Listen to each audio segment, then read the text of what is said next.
বা তুমি বাসায় বাজার করে দাও না, আমার হাত খরচ দাও না, কিছু করো না, ভার্সিটি খরচ দাও না, কিছু করো না। কি শুরু করছো? একটা বিয়ে শাদী করছো নাকি সেখানে টাকা খরচ করো? কোথায়? এত বড় কলিজা তোমার এখনো হয় নাই, ওই যে ওখানে বইলে কোনো লাভ নাই, বুঝছো?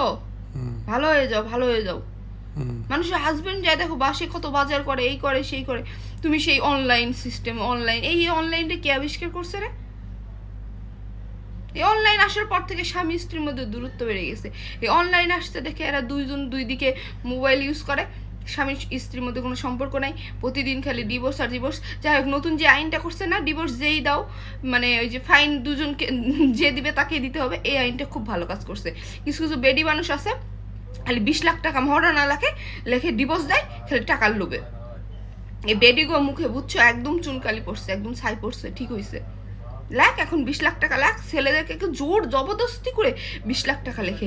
লেখার পর কি 2 দিন পর কি স্বামী ভালো লাগে না, ওই তুমি আমাকে ডিভোর্স দিয়ে দাও, এখন আমাকে টাকা দাও, আমার 20 লাখ টাকা আমাকে দাও। মানে কি মামার বাড়ি আবদার পেয়ে গেছে, মনে হয় চাইলেই টাকা পাওয়া যায়। এ ধরনের লুভি মেয়েদের জন্য এটা একদম সঠিক আইন হয়েছে। এই আইনটা যা হয়েছে না, এতদিন শুধু সব কিছুতে খালি মেয়েদের প্রায়োরিটি, মেয়েদের মেয়েদের মেয়েদের, কিছু হলেই খালি মেয়েরা মানে সেটা মানে সুযোগ পাবে, সুবিধা পাবে।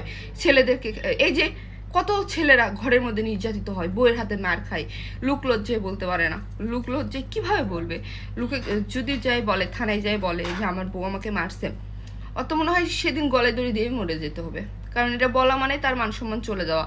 আর এই লোক লজ্জায় কিন্তু ছেলেরা যায় বলতে পারে না। আর একটা মেয়ের গায়ে হাত তুললো কি তুললো না, নিজের গায়ে হাত তুলে যায় বলে থানায় যায় বলে আসবে এই যে আমাকে মারছে দেখেন, এখনই লেখেন জিডি লেখেন, এখনই মামলা লেখেন, এই করেন সেই করেন, মানে ফাঁসাই দিল, ছেলেটারা ফাঁসাই দিল।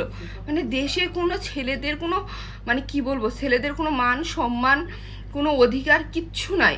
আমি চাই একদম মন থেকে দিল থেকে চাই এই মানে যেই হোক একজন ছেলে মানুষ হবে দেশের সরকার, ইভেন ছেলে মেয়ে সমান অধিকার হবে। কারণ আমার ঘরেও ভাই আছে, আমার ঘরেও সন্তান হবে, ছেলে সন্তান হবে। আমি চাই না আমার ছেলে সন্তান, আমার ভাই, আমার স্বামী এভাবে তাদের অধিকার থেকে বঞ্চিত হোক। আমি চাই ছেলে মেয়ের সমান অধিকার। দেশের আইন এমন হবে শুধুমাত্র মেয়েদের পক্ষে থাকবে না, যে কোনো কিছু হলেই মেয়েরাই সবসময় রায় পাবে, ছেলেরা সবসময় ফেঁসে যাবে, এরকম কেন হবে? অনেক ছেলেরাও তো নির্যাতিত হয়। মাসে টাকা যদি দিতে একটু মানে যদি দেরি হয়, দেখা যায় যে এমন ব্যবহার করে যেটা নিতে পারে না। কেন ভাই? ছেলেরা এত পরিশ্রম করে, তোমরা কি কখনো তাদের মানে খারাপ দিনটাতে একটু পাশে থাকতে পারবা না?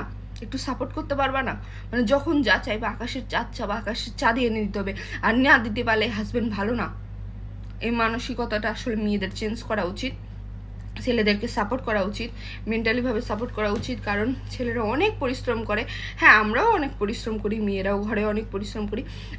যদি আমরা দুইজন ঘরে এবং বাহিরে যদি না পরিশ্রম করি, তাহলে কিন্তু একটা সুন্দর সংসার হবে না। মেয়েদেরও অবদান আছে, কিন্তু তাই বলে কিন্তু আমরা ছেলেদেরকে এভাবে শাসন করতে পারি না।